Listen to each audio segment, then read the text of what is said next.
नमस्कार, बहुत बहुत स्वागत है आपका। मैं हूं आपके साथ ऋतु ज्ञानवानी और आज हमारे साथ जाने माने एडवोकेट इस वक्त हमारे साथ मौजूद हैं शशांक बाजपेयी जी। बहुत स्वागत है आपका। धन्यवाद ऋतु जी। कई सारे सवाल, उनके जवाब भी आप देंगे और साथ ही साथ लोगों को समझाएंगे भी कि आखिर न्यायपालिका को लेकर के जो लगातार लोगों के जहन में सवाल भी हैं, संशय भी हैं और कहीं ना कहीं भरोसा डगमगाया भी है, उस पर हम सवाल करेंगे। चूँकि आप लंबे अरसे से ये संभाल रहे हैं, अलग अलग केसेस आपने देखे हैं और कई मुकदमे इस वक्त आप लड़ भी रहे हैं उच्चतम न्यायालय में, दिल्ली उच्च न्यायालय में। अच्छा खासा अनुभव आपका है, कई सारे केसेस भी देखते हैं। अब जो भरोसा लोगों का डगमगाया है, कई सारे सवाल जहन में आए हैं, उसको लेकर के आप लोगों को क्या कहेंगे? ऋतु जी, न्यायपालिका से लोगों का कभी भरोसा डगमगाया था, ना कभी डगमगाएगा। भारतीय न्यायपालिका दुनिया की सर्वोच्च न्यायपालिकाओं में से एक न्यायपालिका है, जिसमें आज भी इस दुनिया के सबसे ज़्यादा मुकदमे इसलिए नहीं जाते कि मुकदमे जाने चाहिए, मुकदमे इसलिए जाते हैं कि लोगों को आज भी न्यायपालिका के ऊपर सबसे ज़्यादा विश्वास है। कोई भी बात होती है, आप छोटी से चाहे चालान कोर्ट से लेके किसी बड़े मर्डर तक, तो लोग कहते हैं हम कोर्ट में देख लेंगे, आपको कोर्ट में चले जाएंगे, कोर्ट में खींच लेंगे, कोर्ट में बात कर लेंगे, कोर्ट में देख लेंगे। तो आपका भरोसा कहाँ है? आपका भरोसा भारत की न्यायपालिका के ऊपर है, भारत की जुडिशरी के ऊपर है, भारत की एक संस्था जो आज न्याय के प्रति समर्पित है उसके ऊपर है। तो मैं कहीं भी ये नहीं कहता हूँ कि न्यायपालिका में भरोसा डगमगाया है। एक मीडिया में हम लोग आते हैं, देखते हैं, मीडिया को सुनते हैं, बात करते हैं, तो वो एक परसेप्शन डिफरेंट है। अगर आप ये कहें कि भाई डगमगा गया भरोसा, तो कितने मुकदमे वापस हो गए, कौन कोर्ट में जाने से किसने मना किया? हर व्यक्ति कहता है आज भी मुझे इस देश की न्यायपालिका के ऊपर सर्वोच्च भरोसा है।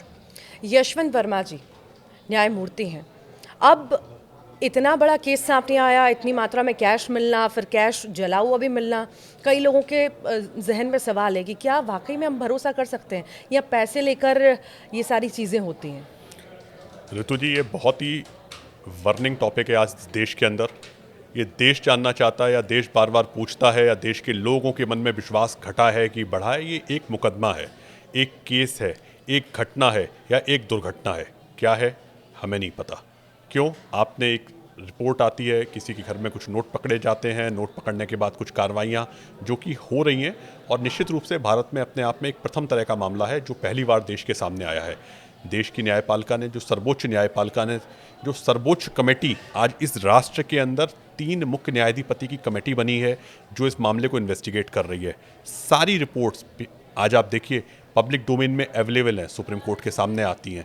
उनको यहाँ से ट्रांसफ़र किया जाता है, किसी दूसरे राज्य में ले आया जाता है कि जरा सी भी 1% जिससे भी संशय है, किसी के मन में कोई संशय ना हो। क्या संशय ना हो? कि ये इन्वेस्टिगेशन सही तरह से हो पाएगी, इन्वेस्टिगेशन इन्फ्लुएंस तो नहीं होगी, क्या न्यायाधीश के मामले को दबाया तो नहीं जाएगा।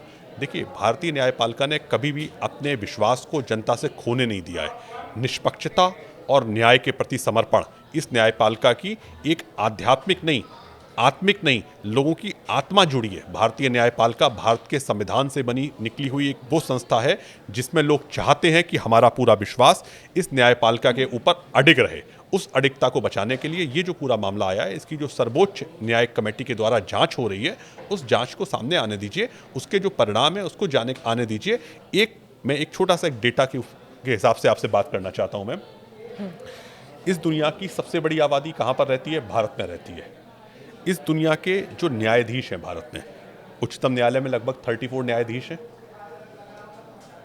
उच्च न्यायालय में लगभग 1000 से ज़्यादा न्यायाधीश हैं, जिसमें से लगभग 750 न्यायाधीश कार्य कर रहे हैं। जो उसके बाद हमारी सबऑर्डिनेट जुडिशरी जिला न्यायालय जो होते हैं, लगभग उसमें 22,000 सैंक्शन पद हैं, जो 16-17 हज़ार के आसपास उसमें लोग काम कर रहे हैं।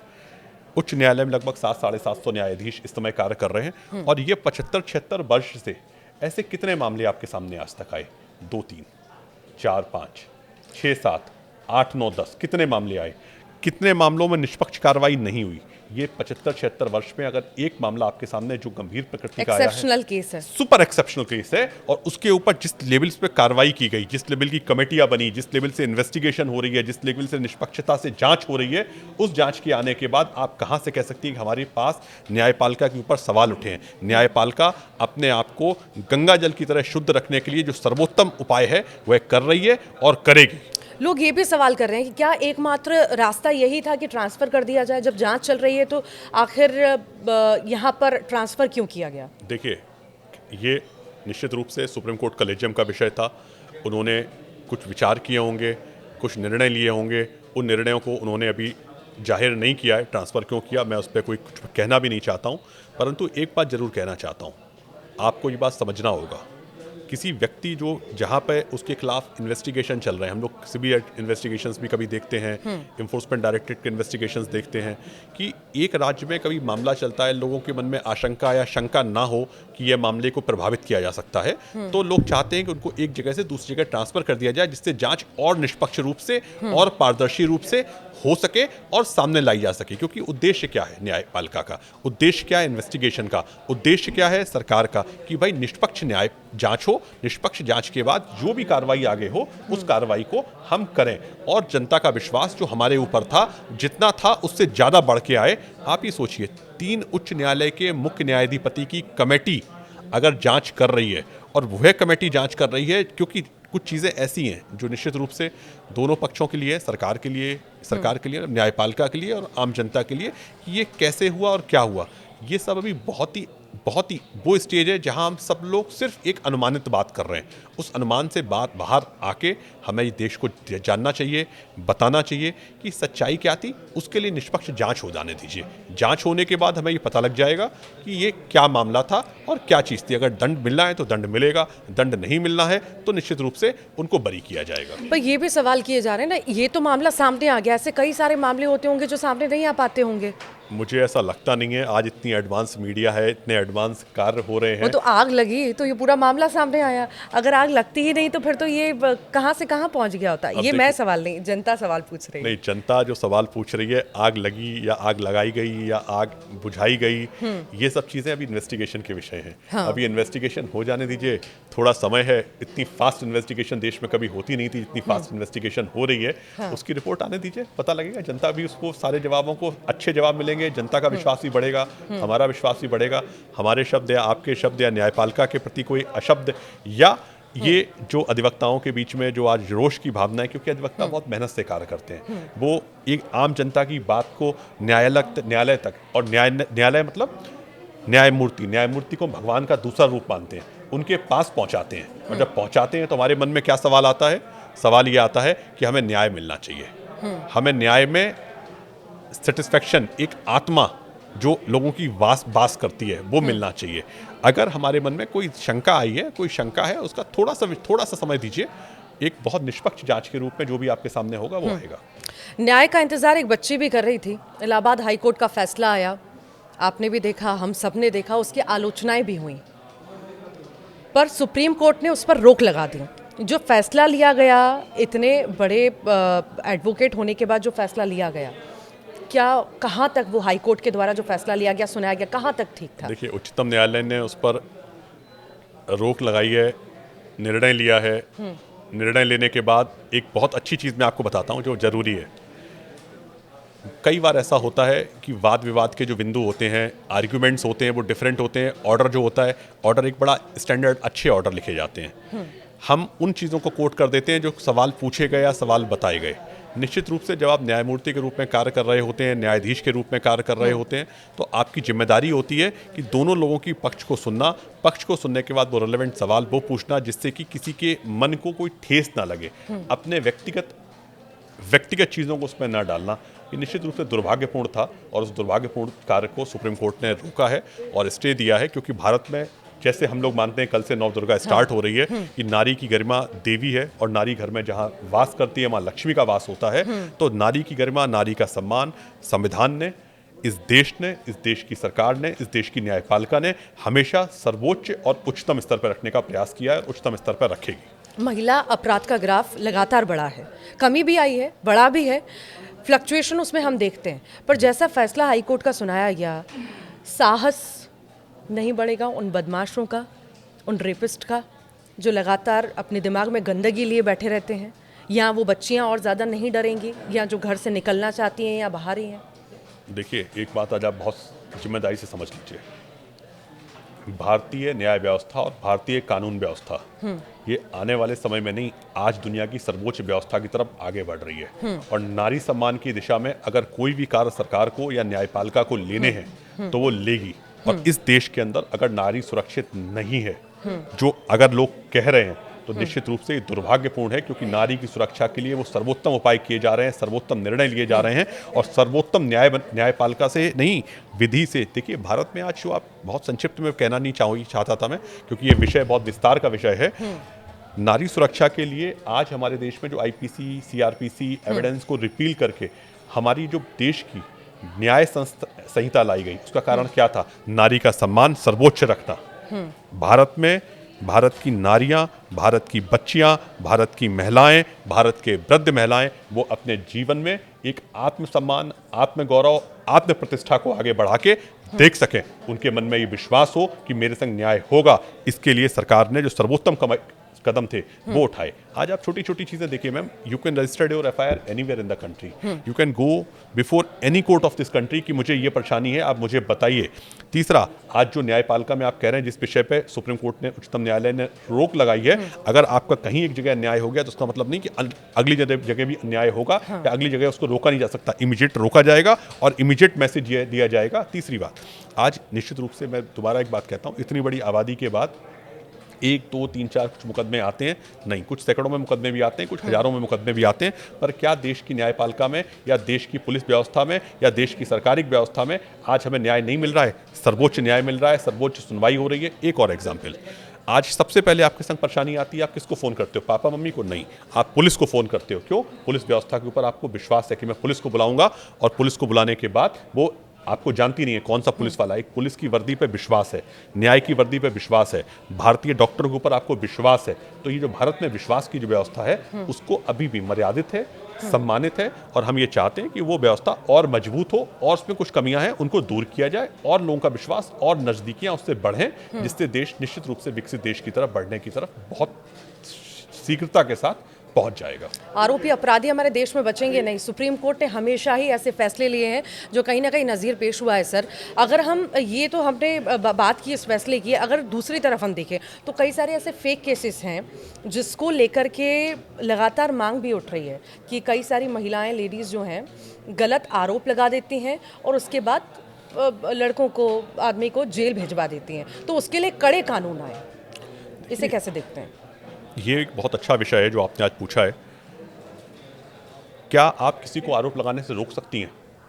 नहीं। क्यों? आरोप तो कोई भी लगा सकता है। आरोप तो कोई भी लगा सकता है। कोई भी लगा सकता है। तो आरोप लगाने से किसी को ना रोका जाए, उसके बाद जो इन्वेस्टिगेशन की प्रक्रिया है, इन्वेस्टिगेशन की प्रक्रिया चलती है। न्यायपालिका के अलग अलग चरण हैं। जिला लेवल की न्यायपालिका, district court, high court, supreme court, आपको न्याय मिलता है। इस तरह के मामले बहुत लिमिटेड आते हैं दुनिया में कि उनको कहीं न्याय ही ना मिला हो, पहली बात। दूसरी बात, ये बात आप कैसे आज की डेट में कैसे निर्धारित करेंगे कि महिला का लगाया हुआ अपराध जो आरोप था वो झूठा था? स्टेज 1 पे वो आपके पास आती है, अपनी व्यथा सुनाती है, अपनी कहानी बताती है, अपनी परेशानियां बताती है, उसके संग 2 लोग आते हैं, तो आप क्या मानेंगे? उसके द्वारा कहा गया सवाल, उसके द्वारा उठाए गए सवाल सच है कि गलत है? वो तो विषय इन्वेस्टिगेशन का होता है। ठीक है, पहली बात। दूसरी बात, न्यायपालिका की जहां आप बात कर रहे हैं कि न्यायपालिका में लोग परेशान हो रहे हैं, तारीखों पे तारीखों का दौर चल रहा है, अब वह कम हो गया है। आज एक बहुत बड़े गौरवान्वित आपको होने की बात है कि लोग हंसते भी हैं, देखते भी हैं, लोग यूट्यूब चैनल देखते हैं, लोग चैनल देखते हैं, उससे ज़्यादा लोग आजकल न्यायपालिका के शॉर्ट्स देखते हैं कि न्यायपालिका की लाइव स्ट्रीमिंग हो रही है कोर्ट्स के अंदर। आप ये देखिए, आप अपने कोर्ट में आज जो जरा सा पढ़ा लिखा, जरा सा जो मैं कह रहा हूँ, जो कम पढ़े लिखे उनको मैं थोड़ा सा नहीं कह रहा हूँ, वो आप सिर्फ अपने कोर्ट का नाम डालिए, पूरी डिटेल कोर्ट की आपके सामने, मेरी अगली तारीख क्या है, मेरा अगला कोर्ट क्या है, मेरा केस नंबर क्या है, मेरे जज का नाम क्या है, मेरे वकील का नाम क्या था, क्या केस चल रहा है, क्या व्यवस्था चल रही है। इसके बाद भी क्या सवाल रह जाता है? ना वकील झूठ बोल सकता है, आपने आर्ग्यू किया कोर्ट में कि नहीं किया, आप कोर्ट में हाजिर हुए कि नहीं हुए, मेरे कानूनी के दस्तावेज कहाँ हैं, महिला के दस्तावेज कहाँ हैं, महिला ने क्या स्टेटमेंट दिया है, महिला का क्या ऑर्डर आया है, महिला की क्या जाँच हो रही है, सब कुछ पूछिए। नहीं, सब कुछ उपलब्ध है कहाँ? डिजिटल प्लेटफॉर्म के ऊपर। ये व्यवस्था ही तो आज मजबूत हुई है। संस्थागत व्यवस्था जो मजबूत हुई है इन 10 सालों के अंदर, उसको हमें अप्रिशिएट करना पड़ेगा। कोरोना के बाद इस देश की न्यायपालिका की जिस लेवल से चेंजेस हुए हैं, पेपरलेस कोर्ट हुई हैं। मैं आपको एक संक्षिप्त बात बताता हूँ, इस बात को आप भी अप्रिशिएट करिए। वीडियो कॉन्फ्रेंस का युग नहीं था। हमारे पास कंप्यूटर नहीं थे, हमारे पास लैपटॉप्स नहीं थे, हमारे पास डिजिटल प्लेटफॉर्म्स नहीं थे। तो कई अधिवक्ता भाइयों ने उन्होंने कोशिश की कि उन्होंने क्या किया, अपने मोबाइल से वीडियो कॉन्फ्रेंस से कोर्ट अटेंड की। क्यों?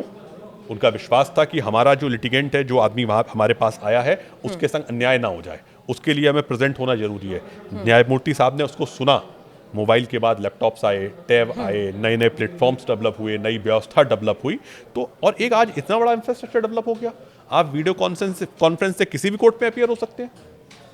क्या आज आप लोगों से बात करते हैं, आप लोगों से कहते हैं आने की जरूरत नहीं है, आप वीडियो कॉन्फ्रेंस से बात कर लेते हैं, 5 मिनट ही तो बात करनी है। छोटे प्लेटफॉर्म्स, हमारे नेशनल प्लेटफॉर्म्स पे कई प्लेटफॉर्म्स डेवलप हुए। उससे भी बड़ा मेजर सुधार क्या हुआ, देश में पूरी न्याय व्यवस्था की जो रीढ़ थे, आईपीसी, सीआरपीसी एविडेंस, उनको चेंज करके हमारा आपके ऊपर विश्वास पड़े, उस व्यवस्था को लागू करवाया गया। क्यों? क्या वो इंफ्रास्ट्रक्चर हमारे पास था? नहीं, पर सरकार की एक दृढ़ इच्छा थी कि एक ऐसा इंफ्रास्ट्रक्चर का निर्माण हो जिससे कि हमारी व्यवस्था, हमारा कार्य और हमारे प्रति लोगों का विश्वास और बढ़े।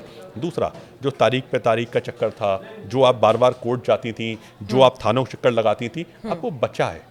और मैं मानता हूँ 2-4 साल, अभी थोड़े समय और लगेगा, एक ऐसी व्यवस्था हमारे यहाँ बनने जा रही है जिस व्यवस्था को दबाया नहीं जा सकता।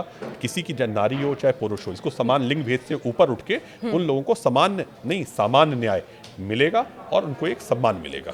न्याय में देरी, और इस देरी की वजह से पूरी ज़िंदगी निकल जाती है सर। अभी हाल ही में एक केस आया था, मैं याद नहीं कर पा रही हूँ, कोई मुस्लिम युवक था, 20 साल के लगभग, 25 साल तक वो जेल में रहता है, और अब जाके पता चलता है कि वो तो कल्पित था ही नहीं। फिर मैं बात वहीं से स्टार्ट करूंगा। मुझे पता नहीं ऋतु जी, आपको देश में कोर्ट को जाने का कितना अनुभव है। मुझे तो लगभग 2 दशक हो गए हैं। लोगों का ये कहना है कि इतनी स्लो प्रक्रिया आखिर क्यों हो रही है? अब वही मैं बता रहा हूँ आपको कितना अनुभव है, क्योंकि जब हम व्यवस्थाओं को देखते हैं और पास से व्यवस्थाओं को देखते हैं, उच्चतम न्यायालय आप जाइए, चाहे इस कोने पे जाइए चाहे उस कोने पे जाइए, डिजिटल वॉच लग गई है। उसमें पता है कि भाई हमारे कितने मुकदमे 30 साल से ज़्यादा पुराने हैं, कितने मुकदमे कल लगे थे, कितने मुकदमे आज लगे थे। हाई कोर्ट में वॉच लग गई है, कितने मुकदमे पुराने थे, जो पुराने मुकदमे थे उनको तुरंत निस्तारण करने की दिशा में सरकार चलने लगी है, कोर्ट चलने लगे हैं। बड़े इन्वेस्टिगेशन एजेंसीज फटाफट फटाफट फटाफट हमारे कार्य कर रही हैं। क्यों काम कर रही हैं? कि भाई जल्दी न्याय मिल जाए।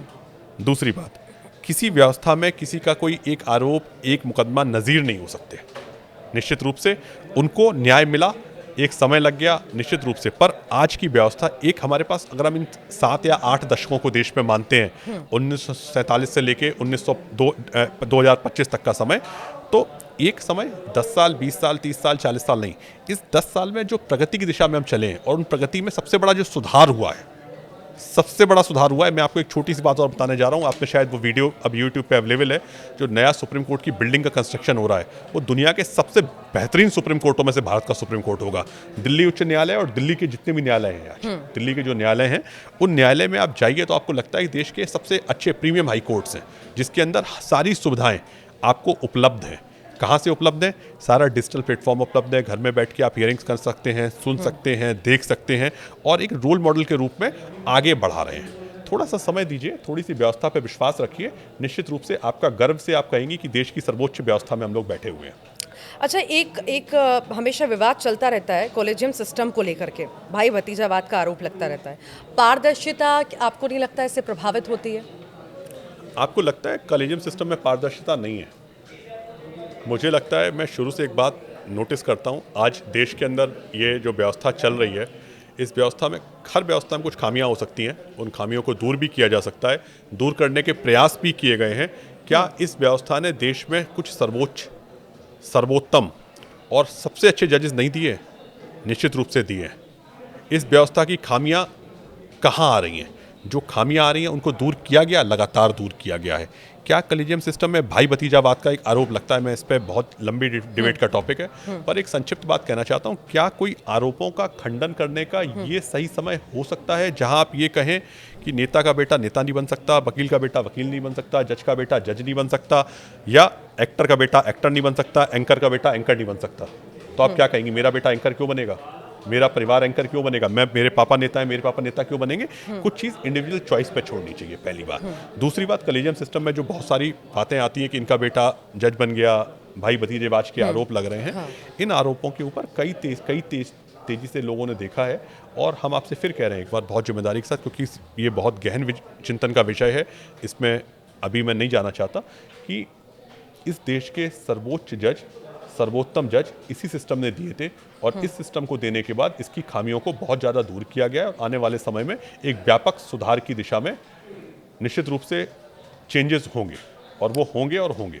सिस्टम से हारकर बेसहारा, गरीब, दबे कुचले लोग न्यायपालिका पर भरोसा करते हैं, वहाँ पर पहुँचते हैं, उन्हें क्या मैसेज देंगे आप? सिस्टम से हार चुके हैं, थक चुके हैं, कुछ नहीं हो पा रहा। मैं एक छोटा सा मैसेज ये दूंगा कि मैं अपने मेरा जीवन है आज एक अधिवक्ता के रूप में मैं देश में जो भी निश्चित रूप से कार्य कर रहा हूँ और न्यायपालिका को, न्यायाधीशों को, अधिवक्ताओं को सबको बहुत पास से देखने का मौका मिलता है। मेरा ये कहना है कि आपका विश्वास न्यायपालिका के ऊपर जितना था उससे ज़्यादा और बढ़ना चाहिए और होना चाहिए। इस समय भारतीय न्याय व्यवस्था दुनिया की सर्वोच्चतम न्याय व्यवस्था की तरफ बढ़ रही है। क्यों बढ़ रही है? क्योंकि आज आपके पास अधिवक्ता नहीं है, आपको सरकार अधिवक्ता मुहैया कराती है, टॉप से टॉप अधिवक्ता मुहैया कराती है, उसकी फीस भी सरकार देती है। न्याय व्यवस्था दुनिया की सबसे सस्ती न्याय व्यवस्था भारत में है। आप अपनी अर्जी लगाइए, आपकी सुनवाई हो जाती है। तीसरी बात, किसी भी व्यवस्था में हमारा विश्वास बढ़े, इसके लिए हर व्यक्ति को न्याय मिले, अंतिम व्यक्ति को न्याय मिले, अंतिम व्यक्ति तक न्याय की पहुंच हो, अंतिम व्यक्ति न्याय को समझ सके, इसलिए जजमेंट्स को ट्रांसफ़र किया गया रीजनल भाषाओं में आपके पास डायरेक्ट और कॉपी पहुंच जाए।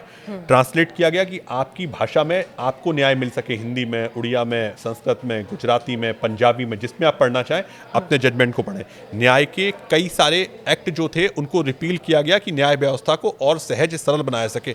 आप देखिए नए जीएसटी लॉज आए देश में, नए सीआरपीसी एविडेंस 150 साल बाद बदले गए। तो सरकार के जो कदम है उन कदमों को आज इस देश को, इस देश की जनता को, इस देश की समझ को अप्रिशिएट करते हुए अपनाने में थोड़ा सा समय लगेगा, पर वो निश्चित रूप से बहुत दूरगामी प्रभाव जिनके होंगे और उस प्रभाव के बाद इस देश में ना कोई दबा बचेगा, ना कोई कुचला बचेगा, ना कोई पिछड़ा बचेगा। ये सब लोग देश की प्रगति की आगे की दिशा में आगे बढ़ेंगे और उनके मन में ये विश्वास आएगा कि हम इस देश के उन महत्वपूर्ण अंगों में से एक अंग है जिसको न्याय भी मिलता है, जिसको प्रेम भी मिलता है, जिसको सम्मान भी मिलता है, जिसको आगे की व्यवस्थाओं में अपने आप को एडॉप्शन भी मिलता है। एक छोटी सी बात है, आज देश का इतना मीडिया, एक मुकदमे को लेकर हर मीडिया के चैनल की हेडलाइंस हैं, हर मीडिया से हर आदमी एक प्रभावित हो रहा है, सुन रहा है, एक व्यूज़ बना रहा है। किसी समय हमारे पास कितने चैनल थे? 1 2 3 4 5, आज लगभग सैकड़ों नहीं हज़ारों की संख्या में चैनल चल रहे हैं। हर लोग एक राय उठा रहे हैं। मैं एक छोटी सी बात आप और पूछता हूँ, दुनिया की सबसे अच्छी न्याय व्यवस्था कहाँ की हो सकती है? दुनिया की सबसे अच्छी न्याय व्यवस्था वहाँ की हो सकती है जहाँ की इस देश का, जिसको आप दबा, पिछड़ा, कुचला आप कह रही हैं, मैं नहीं कह रहा हूँ, मैं कह रहा हूँ वो भारत के नागरिक हैं, वो भी राजा के ऊपर एक सवाल पूछ सकते हैं और राजा उसका सवाल का जवाब देता है, जिसके वोट की वही पावर है जो देश के सर्वोच्च व्यक्ति के वोट की पावर है। ये भारत की न्याय व्यवस्था है, ये भारत का लोकतंत्र है, ये भारत की व्यवस्था है। उस व्यवस्था को आपको मानना पड़ेगा कि आपके वोट की पावर कम नहीं है, आपकी न्याय के प्रति उपलब्धता कम नहीं है। एक लास्ट बात, एक व्यक्ति खड़ा होता है, आपने मुकदमों के नाम सुने होंगे, एक्स व्यक्ति वर्सेस भारत सरकार, वाई व्यक्ति वर्सेस उत्तर प्रदेश सरकार, फलाना व्यक्ति संबंधित दूसरी सरकार। एक तरफ व्यक्ति होता है, एक तरफ सरकार होता है, सरकार की पूरी मशीनरी होती है, उसमें पुलिस भी होती है, वकील भी होते हैं, उनकी इन्वेस्टिगेशन एजेंसीज भी होती है। एक तरफ व्यक्ति होता है और वो व्यक्ति कई बार जीतता है, सरकार के विपरीत जीतता है। तो ये न्यायपालिका की विजय नहीं है, ये आपकी विजय नहीं है, ये भारतीय न्याय की विजय नहीं है, ये भारतीय संविधान की विजय नहीं है। आज मैं आपसे बार बार कह रहा हूँ, हृदय में जो सबसे पहले सवाल आता है कि मुझे न्याय कहाँ मिलेगा, आप कहते हैं कोर्ट जाएंगे, अच्छे वकील के पास जाएंगे, अच्छे पुलिस, आप हमेशा कहते हैं मुझे इन्वेस्टिगेशन, मेरी फेयर इन्वेस्टिगेशन कराइए। क्या भारत की सीबीआई, भारत की इन्फोर्समेंट डायरेक्टरेट, भारत के इनकम टैक्स डिपार्टमेंट, राजनीतिक बातों में मत जाइए, पर आप कहते हैं फेयर इन्वेस्टिगेशन कराना है, सीबीआई के पास जाइए, आप इन्फोर्समेंट डायरेक्टरेट के पास जाइए, आप इनकम टैक्स डिपार्टमेंट के पास जाइए। आप आज फेसलेस इनकम टैक्स डिपार्टमेंट को फेसलेस किया गया कि कहाँ, जहाँ करप्शन शून्य की तरफ बढ़ रहा है, देश करप्शन शून्य की तरफ बढ़ रहा है। आपको इस बात को अप्रिशिएट भी करना पड़ेगा और हमें सिर्फ जागरूकता लाना है। अच्छा, आप सुशांत सिंह राजपूत केस में क्या कहेंगे? रिया चक्रवर्ती पर फैसला आया, लोगों ने ये सवाल किए कि क्या हो गया भाई, ये सब क्या है? इतने लंबे वक्त तक वो सब झेलती रही, एंग्जाइटी, डिप्रेशन, सब कुछ, और अब जाके कहा जाता है कि वो कल्पित नहीं है। तो फिर कौन है? क्या कहेंगे आप? मैं नहीं, जनता सवाल कर रही है। देखिए, जनता कुछ सवाल नहीं करती है, कुछ सवाल आप कर रही हैं, तो मैं जवाब जरूर दूंगा जनता के बिहाफ पे। न्यायपालिका को फिर मैं कह रहा हूँ, न्याय की प्रक्रिया में थोड़ा समय लगता है। ठीक है, न्याय की प्रक्रिया में समय लगने के कई सारे बिंदु होते हैं। उन बिंदुओं को आपको भी समझना होगा। पहला बिंदु ये होता है कि आपने आज शिकायत लिखाई, हमें उसमें कई गवाह एग्जामिन करने होते हैं, कई रिपोर्ट लेनी होती हैं, कई चीज़ों को इन्वेस्टिगेट करना होता है, कई डेटाज रिकॉर्ड करने होते हैं, कई लोगों को इन्वेस्टिगेट करना होता है, कई सुरागों की जानकारी लेनी पड़ती है। उस प्रक्रिया में एक समय लगता है। उसके बाद कुछ तथ्य हो सकता है कभी छूट गए हों, उसको हम आगे के कोर्ट में जाके अपील करते हैं। अपील में वो तथ्य कंसीडर होते हैं और पूरा ऑर्डर सेटिस्फाइड होकर ऑर्डर बदल जाता है। इन दोनों बातों को जब आप समझने का प्रयास करते हैं और समझने के बाद हमेशा ये बात कहते हैं, न्याय मिला कि नहीं मिला, तो आप कहेंगे हाँ न्याय मिला। अगर आप दुनिया की सबसे बड़ी लड़ाई मानते हैं तो कौन सी लड़ाई है? भारतीय इतिहास की जो सबसे बड़ी लड़ाइयाँ हैं उसमें राम मंदिर की लड़ाई है। राम मंदिर की लड़ाई आप जीते? हाँ जीते। देश के सबसे पुराने मुकदमे को आप जीते? हाँ जीते। न्याय मिला? हाँ न्याय मिला। तो न्याय को, अगर भगवान को न्याय मिल गया है तो आम इंसान को न्याय जरूर मिलेगा। और भगवान का विश्वास अगर न्याय के ऊपर है तो हमें और आपको अपना विश्वास न्यायपालिका के ऊपर रखना पड़ेगा। और न्यायपालिका की गरिमा को कोई भी ऐसे कार्य, कोई भी ऐसी व्यक्तित्व, कोई भी ऐसी छवि, कोई भी ऐसे शब्द नहीं कहने चाहिए कि न्यायपालिका की छवि धूमिल हो। और अगर धूमिल होगी तो न्यायपालिका उसको निश्चित रूप से सर्वोच्च जो कदम होंगे वो उठाए जाएंगे और निष्पक्ष रूप से सारी जांचें करी जाएंगी और करी जा रही हैं। न्यायपालिका के लिए कोई छोटा बड़ा नहीं है, सब एक समान है और एक समान ही फैसले लिए जाएंगे। जो सत्य है वो सत्य है, जो झूठ है वो झूठ है। न्यायपालिका में नहीं, भारतीय संविधान में एक बात बिल्कुल साफ है, यहाँ हर व्यक्ति के वोट का मूल्य बराबर है, हर व्यक्ति बराबर है और हर व्यक्ति का सम्मान बराबर है। हर व्यक्ति को उसी न्याय से सम्मान मिलता है जिससे सम्मान दूसरे व्यक्ति को मिलता है। भारतीय न्यायपालिका के समक्ष हर व्यक्ति का कद, सम्मान, गरिमा, व्यक्तित्व सब बराबर है। भारत में विधि का शासन है, भारत में व्यक्तित्व और व्यक्ति का शासन नहीं है। रूल ऑफ लॉ जहाँ चल रहा है, उस रूल ऑफ लॉ में संविधान में लोग आते हैं, जाते हैं, रहते हैं, करते हैं नहीं। यहाँ पे जो सर्वोच्च होगा वही स्टैब्लिश होगा, जो सर्वोच्च नीचे होगा वो खत्म हो जाएगा। पिछले कई दिनों से आपके जहन में कई सारे सवाल थे और कई सारे ऐसे मुद्दे थे जो बहुत ज़्यादा ट्रेंडिंग हो गए। यशवंत वर्मा हो, सुशांत सिंह राजपूत हो, हत्याकांड की खैर हमने बात नहीं की, उसके भी सवाल का वो भी सवाल मैं कर ही लेती हूँ। एक छोटा सा सवाल, छोटा सा जवाब। हत्याकांड ये जो हुआ, मेरठ का हत्याकांड हुआ, उसके बाद और ज़्यादा मांग उठने लगी कि कुछ कड़ाई से इस पर एक्शन लिया जाए। महिलाएं जो इस तरह के कदम उठा रही हैं, इतना क्रूर हो जाना, ये सब कर देना, कहाँ तक ठीक, इसे लेकर के आप क्या कहेंगे? थोड़ा सा पूछूं, क्या हुआ आप बताइए। पति पत्नी, इधर प्रेमी और पत्नी ने मिलके पति को मार दिया और उसके टुकड़े कर दिए और ड्रम में डाल दिया। अब इसको लेकर के, जैसा कि मैंने पहले ही जिक्र किया कि ये भी सवाल बार बार उठाए जाते हैं कि महिलाएं गलत आरोप भी लगाती हैं, उससे लेकर के कड़े कानून बनाए जाएं। तो ऐसे केसेस आते हैं तो उसे भी कैसे डील जो है करते हैं? देखिए, एक बात आप समझना पड़ेगा, जब आप दुनिया के सबसे बड़े मुल्क में आप रह रही हैं, उसमें एक केस, एक व्यक्ति का कैरेक्टर पूरे देश की छवि नहीं हो सकता। पहली बात। दूसरी बात, भारत में एक बहुत साफ बात है कि क्या परिस्थिति रही, क्या स्थिति बनी भारत में एंगर मैनेजमेंट। अभी जब हम पूरी चीज़, जहाँ हमारी पूरी व्यवस्था जिस सदी में हम चल रहे हैं, 5-7 साल 10 साल की, जहाँ मीडिया है, जहाँ आर्टिफिशियल इंटेलिजेंस है, जहाँ न्यूज़ चैनल्स हैं, जहाँ डिजिटल युग हो रहा है, वहाँ हमें अपने इमोशंस, अपने कनेक्ट्स, अपने आपको रीडेवलप, रिफाइंड करना पड़ेगा। और करने के बाद जो भी परेशानियाँ आ रही हैं, क्योंकि अब देखिए, लिव इन रिलेशनशिप्स को आप बात करते हैं, आप बात करते हैं तलाक को लेके बात करते हैं, आप डिवोर्स को लेके बात करते हैं, आप चाइल्ड कस्टडी को लेके बात करते हैं। आज ये सब चीज़ें देश में एक यूसीसी पर नए लिव इन रिलेशनशिप को नई परिभाषाओं में बात करते हैं। आप लिव इन रिलेशनशिप के बाद आप बात करते हैं कि लोगों के लेस्बियन रिलेशनशिप पे बात करते हैं, कई चीज़ों पे आप बात कर रहे हैं, मैट्रिमोनियल रेप पे आप बात कर रहे हैं, जहाँ कई चीज़ें अब नए बिंदु, नए विवाद, नए समाधान, नया युग में आएंगे। उनके मैनेजमेंट के नए तरीके कड़े आएंगे। कानूनों की मांग लोग कर रहे हैं। बेसिकली यही सवाल था मेरा, कड़े कानूनों की मांग की ऐसा जहन में आ भी रहा है, तो आखिर जहन में आने के बाद ऐसी हिम्मत कैसे हो जा रही है कि कोई ऐसा कर दे रहा है और फ्रीक्वेंटली ऐसे मामले आना? मैं आपसे फिर कह रहा हूँ कि ऐसे मामले हम लोग सुन रहे हैं। एंगर मैनेजमेंट एक ऐसी चीज़ है, लड़ाई हुई, सडन प्रोवोकेशन हुआ, आपने किसी को मार दिया। लड़ाई हुई, आपने एक प्लान बनाया, शायद वो प्लान आपने टीवी से, यूट्यूब से या सोच के बनाया हो। हर अपराधी सोच के मानता है कि मैं जो अपराध करूंगा उसके बाद बच जाऊंगा, जबकि एक न्याय व्यवस्था की व्यवस्था क्या है, आपने अपराध किया है तो आप उसके लिए दंडित किए जाएंगे। ये भारतीय न्याय व्यवस्था की खूबसूरती है और अब नए कानूनों की खूबसूरती और बढ़ गई है। तीसरी बात, अपराध करने के बाद जो आपको अपराध का बोध होता है, व्यक्तित्व में अपराध, देखिए व्यक्तित्व से अपराध हो रहा है, व्यक्ति से अपराध हो रहा है, उसका सुधार की एक प्रक्रिया है। उस प्रक्रिया को लोग अपनाते हैं, मानते हैं, समझते हैं, जानते हैं और आगे बढ़ाते हैं। व्यक्ति कभी बुरा नहीं होता, उसमें कभी अपराध हो जाते हैं, कुछ भावनाएं ऐसी होती हैं, वो सडन चीज़ें होती हैं, उसके लिए कानून से इसका निस्तारण हो जाएगा। कभी कभी मुझे लगता है किसी भी कोई भी ऐसा युग, मैं आज दुनिया का जो सर्वोच्च युग था, अगर सर्वोच्च युग था जब राम का राज्य था, तब भी सीता माता का अपहरण हुआ। अपहरण हुआ तो मतलब अपराध हुआ। अगर उस समय एक अपराध हुआ है तो आज भी अगर अपराध हो रहे हैं तो अपराधों के लिए आज देखिए यूपी में क्राइम रेट देश में सबसे कम होता जा रहा है। देश के अंदर नई एजेंसीज काम करना शुरू कर रही हैं। इनका कारण क्या है? कारण है हमें हमारी व्यवस्था को और सुदृढ़, मजबूत और दंडात्मक से ज़्यादा विश्वसनीय बनाने की तरफ हमने कार्य किया है। और आपसी रिश्तों में तनाव, लड़ाइयाँ, मर्डर, स्ट्रेस जो हो रहे हैं, ये भी धीमे धीमे रिड्यूस होंगे। इनको समझने की काउंसलर्स की बहुत ज़रूरत है। विधि को बहुत मजबूत करके भी, एक बहुत छोटा सा मैं आपको एग्जाम्पल बताता हूँ जो पूरी दुनिया मानती है। भारत में दहेज अधिनियम लागू है। दहेज लेना और दहेज ना लेना अपराध है। आप बताइए, आप जहाँ नोएडा में, दिल्ली में, बॉम्बे में, कहाँ पे लोगों की एक लेविश मैरिज नहीं, लेविश मैरिज बढ़ रही है। कानून से बना के कितना रोकेंगे आप? कुछ चीज़ों में स्वप्रेरणा की जरूरत है। जब आपकी प्यार होता है तो आप कहती हैं मैं शादी में ये भी लाऊंगी, ये भी दूंगी, तुम्हारी गिफ्ट भी दूंगी मैं।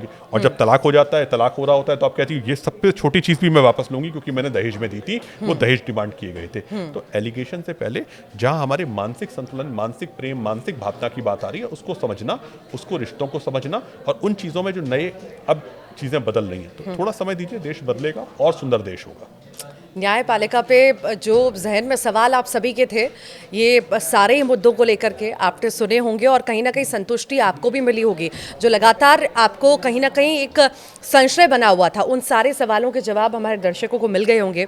बहुत बहुत शुक्रिया शशांक जी, आप आए, आपने समय निकाला और हमारे दर्शकों को जानकारी भी दी। बहुत बहुत शुक्रिया। नमस्कार।